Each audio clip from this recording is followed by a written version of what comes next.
எனக்கு என்ன எவனாயிருந்தா எனக்கு என்ன எவனாயிருந்தா எனக்கு என்ன நாங்கள் மர்மம் நாங்கள் வலிமை அவர்கள் விளம்பர சதகாவை எதிர்த்து நிற்போம் என்னை பிடிச்சா பிடி என் முடியை கூட முடியாது நாம் ஒன்று பருவம் நீ கெட்டவன் என்றால் நான் உன் வில்லன் எவனாயிருந்தா எனக்கு என்ன. வலைக்கும் வரஹ்மத்துல்லாஹி தஆலா வபரகாத்துஹு. இந்த பதிவு முக்கியமாக எங்களுடைய மௌலவி இன்சாஃப் ஹாஃபிஸ் அவர்களுக்கு அவர்களுடைய சில வீடியோக்கள் காரணமாக இந்த பதிவை இட வேண்டும் என்ற கட்டாயம் இருக்கிறது, ஒரு ஆடியன்ஸ் என்ற வகையில். ஏனென்றால் உலமாக்களுடைய கண்ணியம் என்பது பேணப்பட வேண்டிய ஒன்று.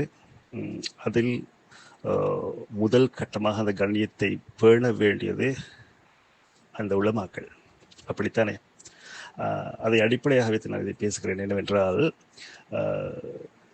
சில பல பிரச்சனைகள் இந்த சமூக வலைத்தளங்களில் ஊடுருவி உலா வந்து கொண்டிருக்கும் வேளையில் தேவையில்லாத சில டாபிக்ஸ் தலையங்கங்களை தன்னகத்தை எடுத்துக்கொண்டு நானும் அதில் ஒரு கேரக்டராக மாற வேண்டும் என்ற எண்ணத்தில் உலமாக்கள் வலம் வரக்கூடாது. அவர்களுடைய கண்ணியம் முதலில் அவர்களால் பேணப்பட வேண்டும், பிறகு அவர்களை பின்பற்றுபவர்கள் பேணுவார்கள், அப்படித்தானே? நான் சுருக்கமாக சொல்கிறேன். நான் கண்டேன் ஒரு வீடியோவில் நீங்கள் குறிப்பிடுகிறீர்கள், முதலில் சார்பாக பேசவில்லை, நான் யாருக்கும் சார்பாக பேசவில்லை என்று சொல்லிக்கொண்டே, அந்த பேரை நான் சொல்லவும் விருப்பமில்லை, ஆனால் சொல்ல வேண்டியிருக்கிறது. ஆஷிஃப் அஸ்லம் என்ற நபர், அவருக்கு சார்பாக பேசுகிறீர்கள். எப்படி? அதாவது அவர் செய்யும் நன்மையோ தீமையோ அது அவருக்கானது, யாரும் துருவி ஆராய வேண்டாம், நான் யாருக்கும் சார்பாக பேசவில்லை, நான் மார்க்கத்தை சொல்கிறேன் என்று சொல்லிக்கொண்டே சில குர்ஆன் ஆயத்துகளையும் சொல்லிக்கொண்டு அதற்கும் விளக்கம் கொடுத்து கொண்டு பிறகு அந்த ஆஷிஃப் அஸ்லமின் ப்ளஸ் பாயிண்ட் பார்த்தீர்களா அப்படி என்று ஆரம்பிக்கிறீர்கள். ஒன்று. அடுத்ததாக, நாங்கள் அடுத்தவரின் பிழையை துருவி ஆராயக்கூடாது என்று சொல்லிக்கொண்டே நீங்கள் துருவுகிறீர்கள். எதை துருவுகிறீர்கள்? நன்றாக சிந்தித்து பாருங்கள். அதாவது சமூக சீர்கேட்டுக்கான இஸ்லாமிய விழுமியங்களை அப்படியே குழித்தோடி புதைக்க முற்பட்டிருக்கும் ஒரு நபருக்கு நீங்கள் சாதகமாக பேசிக் கொண்டிருக்கிறீர்கள். சாதகமாக பேசவில்லை, சார்பாக பேசவில்லை என்று சொல்லிக்கொண்டே, அப்படி கூவிக்கொண்டே நீங்கள் சொல்கிறீர்கள். ஒன்று. இன்னும் ஒரு விடயம், இதை குறித்து நான் தர்க்கம் புரிய வரவில்லை என்று ஆணித்தரமாக சொல்கிறீர்கள், ஆனால் தொடர்ந்தும் தர்க்கம் புரிந்து கொண்டிருக்கிறீர்கள். அதனால்தான் இந்த பதிவு. அதாவது நீங்கள் உங்கள் விழிப்புலனில் பிரச்சனை உள்ள ஒரு சகோதரர், ஒரு உலமா, உங்களுடைய பயான்களை நான் கேட்டிருக்கிறேன். மிகவும் காது தாழ்த்தி ஆசையாக நான் கேட்பேன். இதற்கு பிறகும் அப்படித்தான்.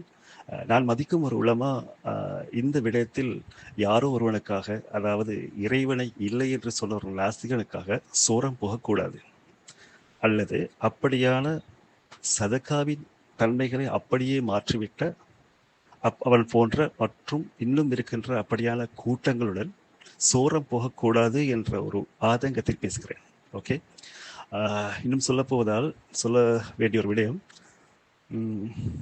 அல் சஃபா ஜம்சம் அந்த நிறுவனங்களுக்குள் இருந்த பிரச்சனைகள், அதை தொட்டு சகோதரர் நஸ்ரீன் பேசிய பொழுதும் அதை புரிதலில் இருந்த பிரச்சனை, அது எந்த அளவு தூரம் உங்கள் வீடியோ மூலம் உங்களை பிழையாக எடுத்து காட்டுகிறது, புரிகிறதா?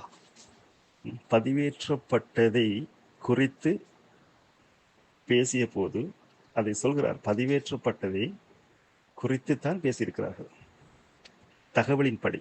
அதை நீங்கள் கேட்கிறீர்கள், வேண்டுகோளின் படி அவர்களின் வேண்டுகோளில் செய்தீர்களா என்று.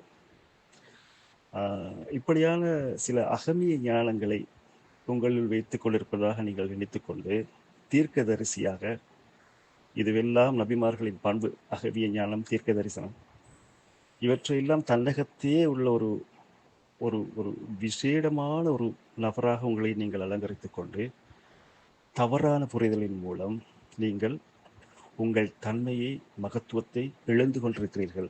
சகோதரர் இன்சாஃப் ஹாஃபிஸ் அவர்களே, வேண்டாம். ஓகே. உங்களுக்கு நாங்கள் மிகவும் கண்ணியத்தில் கேட்டுக்கொள்கிறோம். இன்னும் உங்களுடன் வேறு திட்டங்களை தீட்டிக்கொண்டு அதாவது தன் தன்மையை இழந்துவிடப் போகிறோமே என்பதை கூட தெரியாமல் பேசிக்கொண்டு வரும் சில உலமாக்கள் வலம் வர தொடங்கி இருக்கிறார்கள். அவர்களுக்கும் சேர்த்து தான் சொல்கிறோம். ஓகே, நிச்சயமாக இது உங்களை உங்கள் இதயத்தை நோகடிக்கவோ அல்லது ஒரு தனி மனிதனுக்காக நீங்கள் சோரம் போக கூடாது என்றோ அல்ல. சோரம் போக வேண்டும். சொல்லப்பட்ட பேசப்படக்கூடிய பேசு பொருளான இஸ்லாத்துக்கு சாதகமான சதக்காவிற்கு உறுதியான உண்மையான உள்ளங்களுக்காக சோரம் போகலாம், பிழை இல்லை. அந்த நபர், அதாவது ஆஷிஃப் அஸ்லம் என்பது உங்களுக்கு தெரியும் தானே, பல வருட காலமாக பிரச்சனை சென்று கொண்டிருக்கிறது. உதாரணமாக எத்தனை தாய்மார்களை தூற்றி பேசியிருக்கிறான், சிந்தித்து பாருங்கள். அவன் எத்தனை தாய்மார்களை தூற்றி பேசியிருக்கிறான். சகோதரர் நஸ்ரீன், உங்களுக்கு அவரை பற்றி தெரியாது. நாங்கள் பழகிய வகையில் நன்றாக புரிந்திருக்கும் ஒரு நபர். அதாவது தன்னுடைய தந்தை இல்லாமல் தனி வழியில், நேரான வழியில் படைத்த ரப்பை மாத்திரம் வணங்கி உண்மையை பேசி வாழ்ந்த ஒரு நபர் சகோதரர் நஸ்ரீன். A to Z, அவருடைய வளர்ச்சி A to Z நடந்தது. அவர் பெரிய கோடீஸ்வரன் பிள்ளை அல்ல, ஆனால் நிறைய நன்மைகள் நல்ல விடயங்கள் செய்திருக்கிறார். அதை நாங்கள் அடுக்க வேண்டிய அவசியம் இல்லை. அல்லாஹ் அவருக்கு அதற்குரிய கூலியை கொடுப்பான். அந்த மகத்துவமான ஒரு நபரின் தாய்க்கு என்ன மாதிரியாக எல்லாம் பேசியிருக்கிறார். ஒரு தாய்க்கு நாங்கள் தூசலத்தில் வலிமையாக பேசுவது என்பது வேறு, அதையும் தாண்டி எப்படியெல்லாம் தூற்றியிருக்கிறார். அப்படியான ஒருவனுக்கு நீங்கள் சொரம் போகலாமா? சிந்தித்து பாருங்கள். ஓகே, புரிதலின் அடிப்படையில் இருக்கும் பிரச்சனையால் நீங்கள் இதில் ஒரு கேரக்டராக ஆக வேண்டும் என்பதற்காக நீங்கள் வீடியோ போட வேண்டாம். மிகவும் வினயமாக கேட்டுக்கொள்கிறோம், ப்ளீஸ். ஏனென்றால் உலமாக்களை மிகவும் மதிக்கக்கூடியவர்கள் இந்த வலைத்தளங்களில் வலம் வந்து கொண்டிருக்கிறார்கள். அதாவது ஒரு தவறை கண்டால் ஒன்று கையால் தடுக்க வேண்டும், அல்லது வாயால் சொல்லி தடுக்க வேண்டும், இல்லாது விலகிவிட வேண்டும். இஸ்லாத்தில் சொல்லப்பட்ட சதக்காவின் தன்மையை மாற்றக்கூடிய ஒருவனை எப்படி நாங்கள் தடுக்காமல் இருப்பது? ஓகே, பயான் என்ற போர்வையில் அல்லாஹ்வுடைய வசனம் ஸல்லல்லாஹு அலைஹி வஸல்லம் அவர்கள் சொன்னது என்ற போர்வையில் அவற்றை முன்வைத்து இஸ்லாத்துக்கு ஒவ்வாத காரியம் செய்யும் ஒருவனுக்கு துணை போகாதீர்கள் என்பதை, சோரம் போகாதீர்கள் என்பதை வினயமாக கேட்டுக்கொள்கிறோம். ஒரு ஆடியன்ஸாக நான் கேட்டுக்கொள்கிறேன். நீங்கள் அடுத்தது யார் குறித்து, எந்த சேனல் குறித்து நீங்கள் பேசுவதாக இருந்தாலும் அவர்களுடன் அளவலாவுங்கள். அவர்களுக்கு எதிராக பேச நீங்கள் முனைந்து பிறகு மூக்கை உடைத்துக் கொள்வது அவ்வளவு அழகாக இல்லை. என்னுடைய வார்த்தைகள் உங்களை நோகடிக்கிறது தெரியவில்லை, மன்னித்துக் கொள்ள வேண்டும். நான் ஒரு ஆதங்கத்துடன் பேசுகிறேன். நிச்சயமாக உலமாக்கள் என்பவர்கள் மதிக்கப்பட வேண்டியவர்கள், கண்ணியப்படுத்தப்பட வேண்டியவர்கள். உலமாக்களுடைய வார்த்தைகள் நாங்கள் மிகவும் உன்னிப்பாக கவனித்துக் கொண்டிருக்கிறோம். எங்களை போன்றவர்கள் அல்ல, உலமாக்கள் கண்ணியப்படுத்த வேண்டியவர்கள். அவர்களாகவே தன் காலை சேற்றுக்குள் விட வேண்டாம் என்பதை நான் அடித்தரமாக சொல்லிக் கொள்கிறேன், கேட்டுக்கொள்கிறேன், மிகவும் வினயமாக. ஓகே, குறிப்பாக நாங்கள் இந்த ஆஷிஃப் அஸ்லம் என்ற இந்த நபருக்கு எதிராக இருப்பது தனிப்பட்ட குரோதம் அல்ல. அவன் யார் என்பதை எங்களுக்கு தெரியாமல் இருந்தது. ஆனால் அவன் இஸ்லாத்துக்குள் இருந்து கொண்டு இஸ்லாத்துக்கு எதிராக செயல்படும் ஒரு கயவன். அப்படியான ஒருவன், அதாவது யூதர்களை விட மிகவும் கொடுமையானவனாக இருக்கிறான். அவருடைய வார்த்தைகள், இதை நாங்கள் புரிந்து கொள்ள வேண்டும். எந்த மதரசாவும் லொஸ்ட் அல்ல, எதுவுமே நஷ்டப்படவில்லை. அல்லாஹுடைய கலாமை கற்றுத்தரக்கூடிய உஸ்தாதுகள், மதரசாக்கள் என்றும் செல்வம் கொழித்து தான் இருக்கிறது. அது எங்களுடைய பார்வையில் அவர்கள் டொனேஷனாக செல்வார்கள், வெளியே செல்வார்கள், எதையும் செய்வார்கள். ஓகே, ஆனால் எங்களுடைய பார்வையில் அப்படி இருந்ததற்கு இறைவன் அனைத்தையும் அறிந்தவன், அவன் அழியமாக இருக்கிறான். அவன் அந்த மதரசாக்களையும் உஸ்தாதுகளையும் கண்ணியப்படுத்தி கொண்டிருக்கிறான். அந்த மதரசாவுக்குள் உஸ்தாதுகளுக்குள் போய் இப்படியான ஒரு கயவன் உள்ளங்களை மாற்றி மனநம் செய்யும் குழந்தைகளின் உள்ளங்களை, அதாவது லௌகீக உலகளாவிய ரீதியான ஆசைகளை ஊட்டி பாட நேரத்தை நாசமாக்கி இப்படியெல்லாம் செய்து கொண்டிருக்கும் ஒரு கயவன், ஒரு பெரும், அவனை என்னவென்று சொல்வது, எந்த பாஷையிலும் வார்த்தைகளே இல்லை அவனை தூற்றுவதற்கு. அந்த அளவு பிழையாக நடந்து கொள்ளும் முஸ்லீம் என்ற பெயரில் வலம் வரும் இந்த ஆஷிஃப் அஸ்லம், இவனுக்கு தயவு செய்து நீங்கள் துணை செல்லாதீர்கள், சோரம் போகாதீர்கள் என்பதை கேட்டுக்கொள்கிறேன். ஓகே.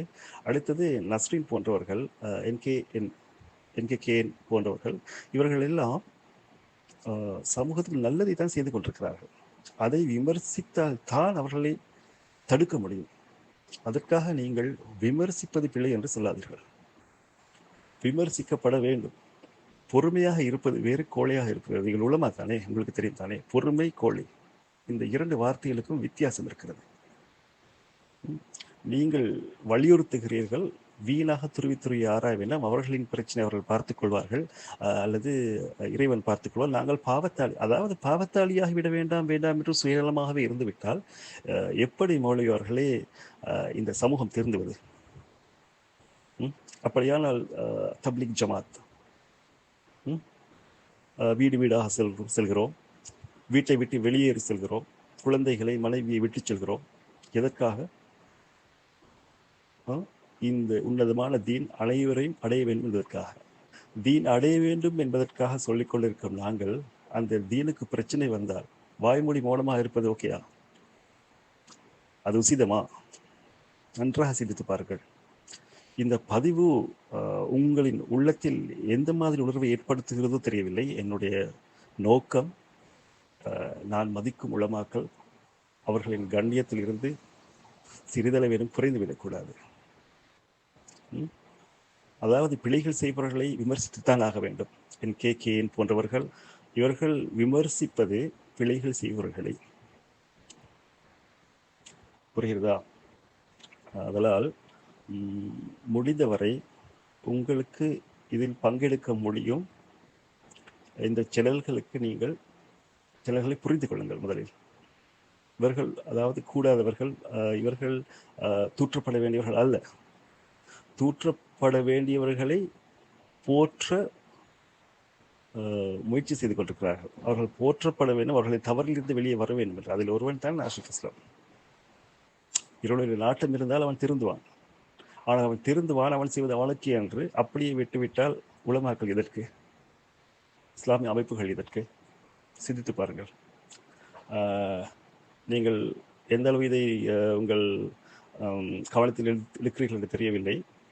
இந்த குரல் பதிவுக்கு பிறகு நீங்கள் வீணாக இதற்குள் நுழைய மாட்டீர்கள் என்று நினைக்கிறோம். ஆனால் எதிர்பார்க்கிறோம் நீங்கள் ஒரு ஆணித்தரமான ஆக்கப்பூர்வமான முஸ்லிம் சமுதாயத்திற்கு மிகவும் பயன்படக்கூடிய கருத்துக்களை வெளியிட வேண்டும் என்பதை நாங்கள் எதிர்பார்க்கிறோம்.